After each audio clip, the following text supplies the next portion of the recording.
Hi everyone, and welcome to this video clip. In this tutorial, we're going to be doing Lab 9 in the Virtual Infrastructure course. That's going to involve getting the iSCSI initiator set up on our ESXi hosts. So let's get started. I've already logged into my student workstation. I already have the vSphere client fired up, and I'm already logged in as the administrative user, the root user. So we're going to do ESXi 1, and then I'll leave ESXi 2 for you to do. To start off with, select Hosts and Clusters view, and once we have that, I'm going to pick ESXi 1 as the host that I'm going to be working on. From before, already have the Manage and the Networking tabs open. In this particular case, I'm interested in virtual switches. Now, first off, we're going to be doing Lab 9 supplemental, meaning that rather than setting things up exactly as in the lab book from VMware, we're going to be doing things a bit differently. And the primary task here is to make things a little bit more realistic. We're going to actually create a separate vSwitch with its own management IP for iSCSI, and that's not going to be combined with our management traffic, which is a pretty standard thing to do. So selected vSwitches, I'm going to say I want to make a new vSwitch, which of course is going to launch our wizard. In this particular case, it's actually a VM network adapter that we want to create. So in other words, a kernel adapter. I'll say go ahead and go next. We're going to create a new vSwitch. So I'll say this is going to be a new standard switch. We have to select a network adapter as per the lab document. In your student sheets, we're going to pick VMNIC2. And it's only one uplink, so that's fine. And we're going to give a label to this of iSCSI. Say next. And we're going to statically assign an IP. So again, as per your lab sheet, this is going to be 192.168.1.11 for ESXi 1, 2250 for the subnet mask, and next and finish. So that's going to create our switch, which should be done in a second here. Once that's finished, we'll go take a look at what exactly ended up happening.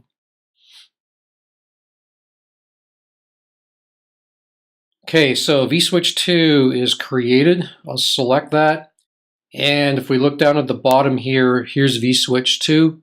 We have VMNIC2 as the uplink, and we also have 192.168.1.11 assigned to the kernel port, the name of which is iSCSI.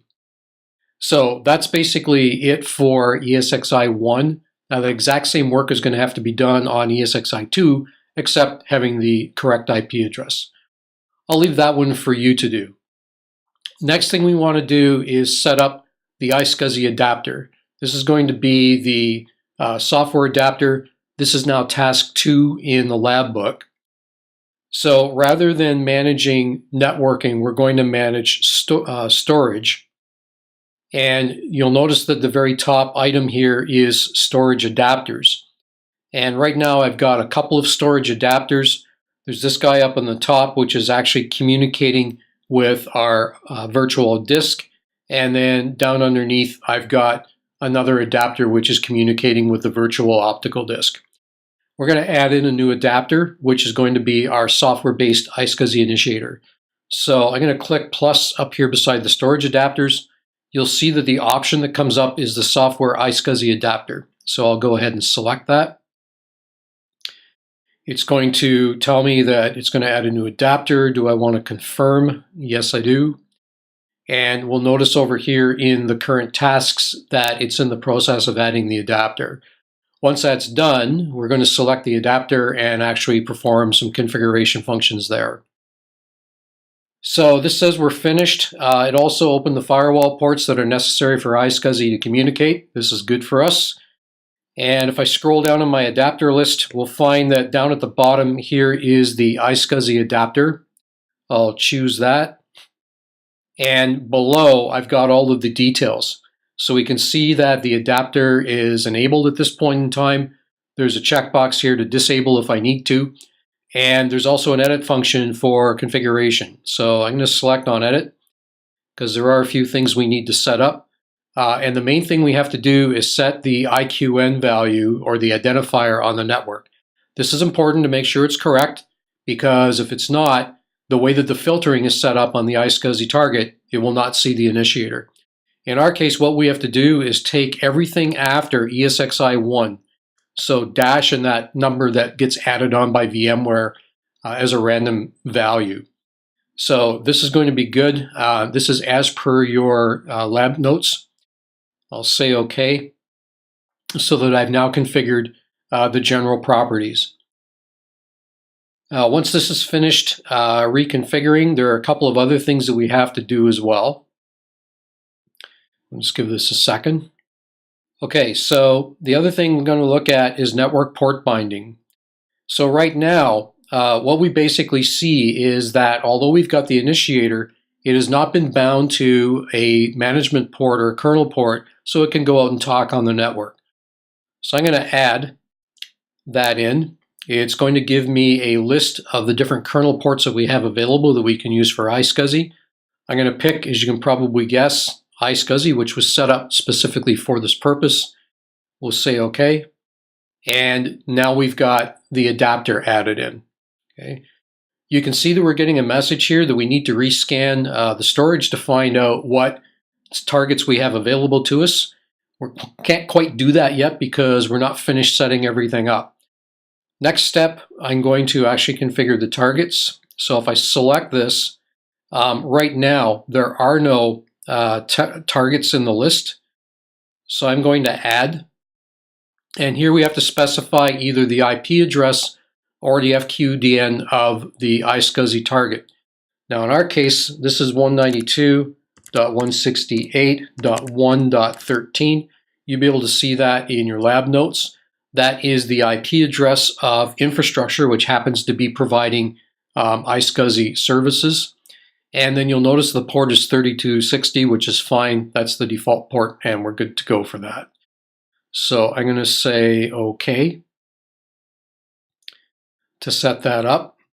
And we'll wait for that to finish.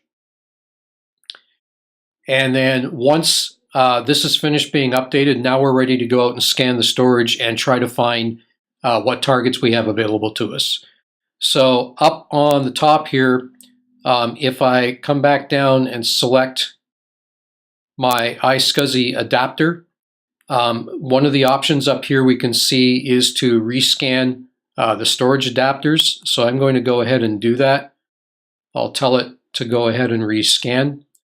This is going to take a few seconds to complete. We can see over in the recent tasks that the rescan storage is running right now. So we'll give that a few seconds to complete. And once that's done, we should find that we have a number of targets available to us to work with. Okay, so that's now done. If we want to see what paths and what devices we have available to us, I can select on the paths. And I can look down here at the bottom, and you're going to find that there are basically 6. So here's the runtime name, the IQN for the target, and then the most important thing is going to be the LUN ID. So 1 through 6, okay, are listed. Or sorry, 1 through 4 are listed. So that's it for this video. We're now finished Lab 9. Hopefully that was helpful for you, and we'll see you next time.